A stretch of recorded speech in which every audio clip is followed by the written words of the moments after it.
সিদ্ধান্ত নিয়েছে।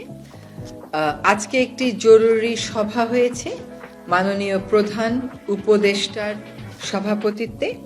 সেখানে সিদ্ধান্ত হয়েছে যে একটি অনেক উচ্চ পর্যায়ের কমিটি কাজ করে 3 দিনের মধ্যে প্রাথমিক রিপোর্ট দেবে এই অগ্নিকাণ্ডের ঘটনার বিষয়ে। এই কমিটির সভাপতির দায়িত্ব পালন করবেন স্বরাষ্ট্র মন্ত্রণালয়ের সিনিয়র সচিব।